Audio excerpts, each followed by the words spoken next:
So here with Kristen Meghan, she's a military veteran, right? Yes, I was in the U.S. Air Force for 9 years. Wow.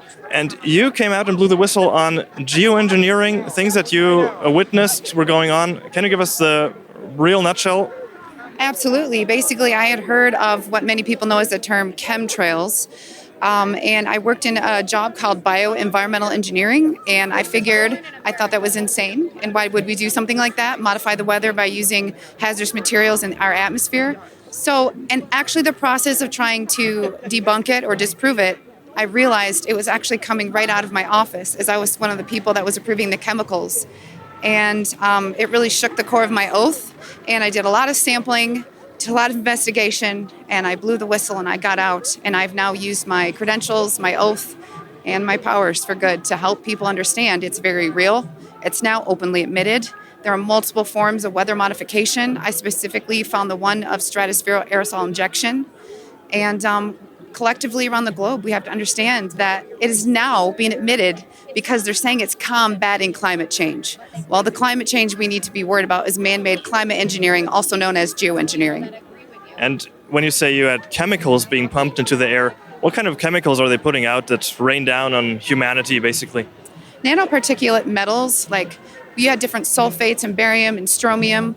I know it's probably changed over time. I know they use silver iodide for certain things, but these are the odd part of it was the quantities that I saw them coming in, the form that they were coming in, and it's the same type of materials that I was trying to engineer out of the workplace to substitute with safer materials.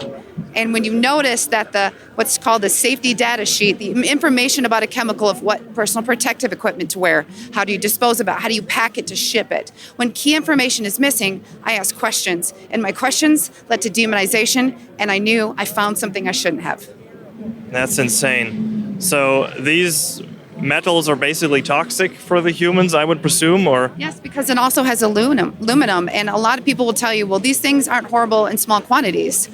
It's not small quantities, because when you are putting things above us, the dissipation rates are dependent on weather and climate, but it's getting into the food, it's getting into the soil. And around the world, these wastewater treatment plants, when it comes to pharmaceuticals, or these toxicants is what they're called, they are not able to filter them out. So if you're growing organic food, are we going to go back to the plexiglass barriers on our plants? I mean, it's horrible. That's why you can ban it anywhere. We've had states in the United States ban it, and that is great to get the ball rolling.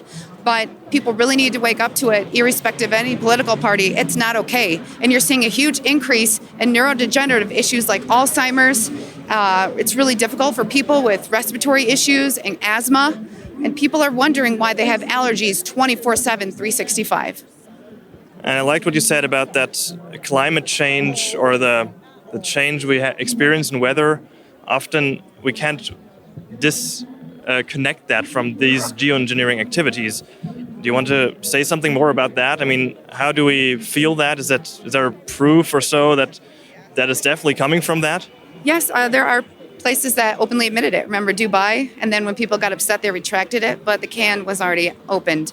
And the issue is, I know this sounds silly, but when you watch movies with time change, they say if you do something and something changes, it changes the ripple throughout time. If you are modifying the weather, you are messing with Mother Nature. And meteorology is a very, very thorough study. And I do know a lot of it because of my profession of plotting hazards, but it does not make sense when you are altering nature where things are not naturally supposed to occur.